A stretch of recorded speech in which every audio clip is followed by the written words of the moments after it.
Thank you so much for being here, John. You've actually joined at I think, a remarkable moment. You've had your feet under the table for 7 months. You joined in April. And having had all this kind of fantastic success, you're now, I think, steering one of Britain's most strategically important businesses through arguably the biggest technological change that's ever taken place since, certainly since the internet, but arguably the most important technological change. And I want to kind of explore over the next hour how you're leading that kind of transformation in this new AI-driven world,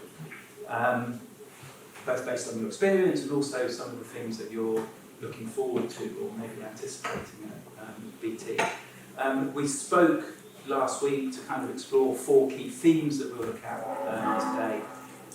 But one of the things I think that we really want to focus on is this idea of a frontier firm.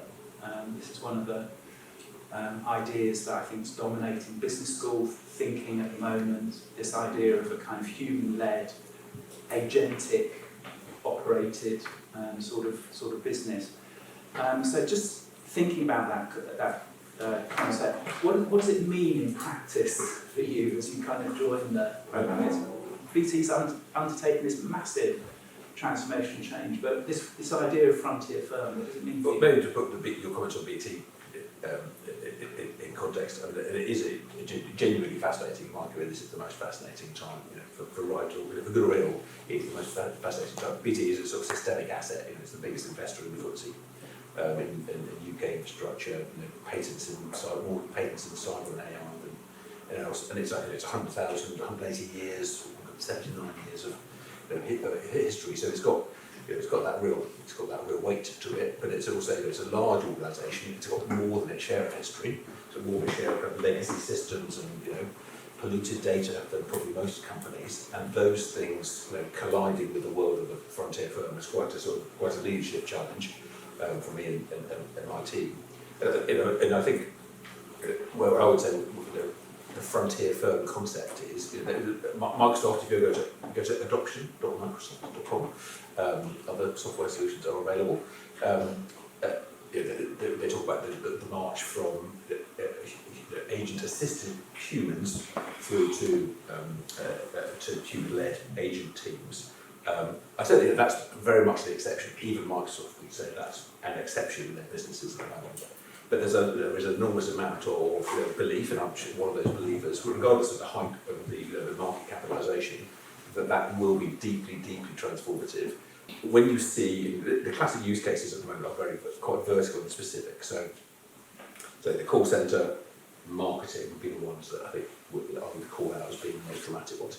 When you see an AI-driven call centre software operating, listening to calls, watching chats, dealing with those that it can deal with 24/7, 365, and then it listens to a call by an agent, learns how the agent solved that problem, and then moves and ratchets up and takes over that task, it's quite extraordinary to watch the progress and the ability to learn and deliver better solutions. But I think we are very much at the human, the agent-assisted stage at the moment, and there are a whole set of challenges we should go on to as to how to get it right. And many firms are actually getting it wrong on that journey towards the frontier. But I think we all believe pretty firmly that it's the hype aside, that it is the destination for huge chunks of our business. Is there a difference in the way that you think about the opportunities in BT compared with the work you did at 10-2 and Newday? Because you were driving transformation, but I don't think quite in this same context. I mean, AI was around, but... Yes, I think time has moved on, and AI is a lot more capable now. But I think the bigger issue is about the size and complexity and legacy of the organisation, to be honest. Because there's a lot of focus on the intelligence of your AI. Are we on the road to AGI? How close is it? But all about the tech. Am I using OpenAI? Am I using Claude? What's my but actually, I think in the real battle is around how well you can apply AI. And there's a very different skill from choosing a great tech and getting the data and the legal stuff and giving people great tech. But most companies who've done that have failed so far to make much of that. The ones that are succeeding are achieving that, very most difficult leadership things, which giving tools to the front line, giving to the depth of your organisation, far beyond your ability as a traditional leader to direct or to control it, and making sure that innovation and energy is picked up by the people at the front line of the organisation. That is the hardest thing. There are good, and that kind of adoption, where you have small teams of people, maybe some techies, but other people who know the processes really well. That is what has really, as well as some of these big use cases around call centres and marketing, which are quite well established, that is where people are making the most progress. Okay, I want to pick up on the innovation piece a bit later on. I read some of the Microsoft research into frontier firms recently, and it was saying that when it's applied well, when it's thought through properly, actually employees feel more engaged and they feel enabled. I'm interested in the reality behind the scheme, because at the same time it could feel a bit kind of disenabling, I suppose, having a very efficient, very fast. Yeah, it's your nightmare. It's your nightmare colleague, basically, isn't it? Which is 24/7, 365. It's a huge, societal challenge, and I wouldn't underestimate that. And that's replicated, for an organisation the size of BT with 100,000 people. Many of people who do work in very AI ready roles, if you like. So we hope that we will replace roles with AI that are doing the lower value stuff, and we hope, of which there is still a lot of processing and repetitive work, and we hope we'll replace that with people who we can free our people up to do, to do innovation, to do product innovation. We can be working with customers on much more complex problems and taking the noise away. That's our aspiration. But clearly, the truth is, even that requires a big shift in the population, the skills, the location. I mean, a lot of businesses have located themselves on labour arbitrage. Mm-hmm. How do I find cheap people to do repetitive tasks? But actually, we should all be buying, offices in Cambridge if we can afford them, mm-hmm. To employ people like you guys to help us stay on the cutting edge of AI and how AI is being applied.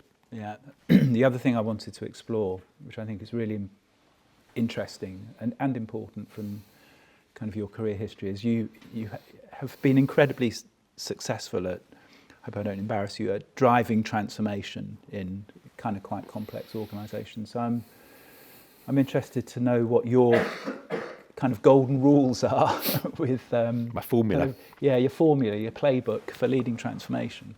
Well, I think, and the chief exec of BT Group also had a background in Nordic telcos as well. So I'd wonder whether there's any kind of joint playbook ideas as well. I think there's. I mean, it's also a bit slightly the nursery slopes as well, because when you're running an organisation of 3,000 people, as I was previously, now I'm running an organisation of 12,000. Alison was running an organisation of 40,000. Now it's 100,000. It's that's the right way around to do it, and you can move that kind of organisation and understand, get things wrong, move faster. And you think a smaller country would struggle with the scale necessary to do all the things you have to do in a telecoms company, for example, but like in healthcare. But actually, small countries tend to move like Denmark, where I was, tend to move much faster. I think there are some every organisation seems to be broken in similar ways. So organisations typically fail because they don't have a single plan that everyone shares. They often break into silos. Organisations break into silos incredibly easily. They often are pretty unclear about who's doing what. I mean, these are very basic issues, and often they have a kind of culture of behaviours that is, frankly, not very effective. And it's those three pillars really that I have stayed with throughout my career. So if there is a playbook, I think creating a very clear operating plan. Sounds bureaucratic, sounds dull, and it has its moments. But being very clear where you want to get to and having a very detailed interlock plan that gets you there over a period of multiple years, you'd have been amazed at the number of organisations that don't actually have that. And so having that and having a plan that is understood by everyone in the organisation. You know, if you haven't got a plan, it may not be easy to get to where you want to get to if you have got a plan, but sure as hell it's a lot easier if you haven't got a plan. So that really is an important starting point. And so many businesses are also run through the financials. I'd say, you know, most organisations have gone wrong because they're chasing the financials. And what companies forget is that financials are the consequence of what you did a year or 2 or 3 ago, or maybe 10 years ago. So when you're trying to run the next 10 years by chasing the financials, you're always going to be making, you know, decisions that are, you know, at best you may be accidentally right. A lot of the time you'll be, you know, predictably wrong.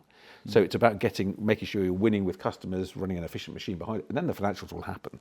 So a plan that is based on doing the right thing for customers. It may sound, you know, like it's a truism, but I've made a very good career out of, you know, finding a very target-rich environment of many companies that just not do anything of the kind. I think accountability is the next one, and silos are very easy to fix because complex organisations need to have schemes to cross all the silos between sales and marketing and product and regions. That could be project management, it could be enterprise architecture, it could be data, it could be customer journeys, but unless you have accountabilities that go across them, and if someone says matrix to me, and that's just a complicated way of saying no one's in charge, then actually no one will be in charge, or everyone's in charge. And that, in a world of technology, you know, leadership now is more and more about understanding not technology in depth, but the broad outlines of the enterprise architecture of your business, because that's the stuff that makes you succeed or fail. You have to have an organisation set up for that. And then behaviours is actually where you end up a lot of the time, is because a lot of organisations don't think as a team. They fall into a somewhat bureaucratic, you know, self-referential culture. It's a natural. I've come to learn it's a very natural human endeavour, and being clear about being action-oriented, being ambitious, being customer-centric, you know, challenging yourself, you know, forcing cognitive diversity into that combination. I think is it's a pretty simple playbook, but it works. We said that we talk a little bit about kind of the cognitive diversity and so on, and how important that is for these kind of new organisational forms. So the context is, you know, AI is obviously really good at pattern recognition. It's good at processing large data sets. You know, all these sorts of things. What's left for humans? And we talked a little bit about, you know, the need to get diversity of thinking into the organisation in order to push the innovation piece. I mean, I've been working with BT for many, many years now, and it really honestly surprises me how fantastic BT is at innovation. Maybe it's not quite so good at commercialising these kind of ideas as it could be. And I'll explore that in just a second. But before we do that, you know, in this new age, what are you thinking in terms of, you know, hiring or promoting, you know, different ways of thinking, different ways of processing information that the AI can't do? Yeah, for me, it's a very fundamental part of those behaviours, and the effectiveness of the organisation is to make cognitive diversity a fundamental objective of your hiring. And I'm not talking about, you know, gender and race. I'm not talking about the sort of social equity side of diversity. I'm talking about the kind of what is ultimately the business benefit of a lot of diversity hiring, if you like, which is, you know, if it's right, is you get cognitive diversity. And by that I mean addressing head on the reason why so many organisations, particularly big ones that have been around for 179 years, will fail to adapt and take the next corner, which is because the groupthink. You know, the human beings are extraordinarily well evolved to form rules and to follow those rules and to follow patterns. You know, and we're unfortunately not quite as good at it as AI is, but the ability of an organisation to get itself in a rut, you know, whether it's a small one or it's quite remarkable. And it takes a very deliberate effort to get the company out of a rut. If you read Matthew Syed's book Rebel Ideas, If you haven't, I recommend it. I also recommend B. It's one of our recommended core readings for the EMBA. Very good. And I also recommend the Jim Collins book, Yep. B 2.0. Yep. The first 80 pages of that, the rest of it is actually a bit turgid, but the first 80 pages are actually a very good guide to proper, authentic leadership. But I mean, Matthew Sard makes the point that if you want, given how human beings are, an office meeting is probably literally the worst way to make a decision. You know, there's the wisdom of crowds, which involves you all making your vote and choosing a number or a path independently. But you know, the chances are that it's the confident, probably bloke, you know, with the corporate hair who's going to dominate, with a booming voice, who's going to dominate that conversation, and people will tend to tack. All right, and that is, you know, that leads to terrible decisions. You know, whether they're a radiologist or they're a, you know, they're someone like me. You know, that's how groupthink gets established and reinforced, and that's how you cripple creativity. So as a leader, you need to focus really hard on how you avoid having, you know, the worst possible place, you know, creating meetings that are and group interaction that is creative, and there's challenges that, and that deliberately means you have to deliberately force dissent into the. So you don't just have a right to dissent as a member of my team. You have an obligation to dissent. You have to make sure you've got different thinking types, different experiences around the table. So I always tell my, you know, I always tell my team that at the end of every big decision that we're making, before we make it, we'll always have a pre-mortem, which is a Kahneman tool, but you know, it's pretty fairly. You don't need to explain it. It's one of its benefits is that everyone knows what a pre-mortem is, and you know, which is basically, you know, how is a bunch of geniuses like us going to screw this up?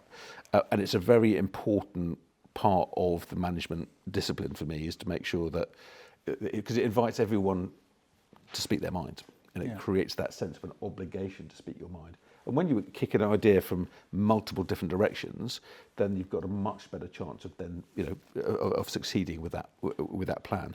And failing with plans is so lethal to the progress of an organisation. Not only does it not take you forward, it probably takes you backwards.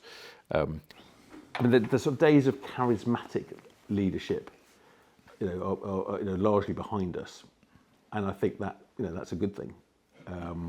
I think, you know, the Jack Welshes of this world, I don't think that's compatible with the kind of world that we operate in now. I think that sort of authentic servant leadership is what's necessary. So I don't, you know, there are big characters, but I don't believe that model of corporate leadership is sustainable, because it can't. If it's about, you know, the big personality at the front, then it's not about all the people, you know, behind who really need to move fast and innovate. If you're to be, the big brands have still got years ahead of them. They're not, but if they're going to survive, you know, 10, 20 years, then I think they need to it'll be those leaders who are frankly more invisible. The wisdom of I always enjoy the wisdom of a Warren Buffett. Yeah. It's a very human. We talk humble about working with and through the organisation. Yeah, and it's, you know, it's sitting on top. It's easy for big personalities to suck the air out of the room, and you know, rather you need to create a structure where ultimately, you know, we're disposable. You know, if you've got one successful person and 1,000 people waiting to hear what the successful person, you know, then you're not ultimately going to succeed as a team.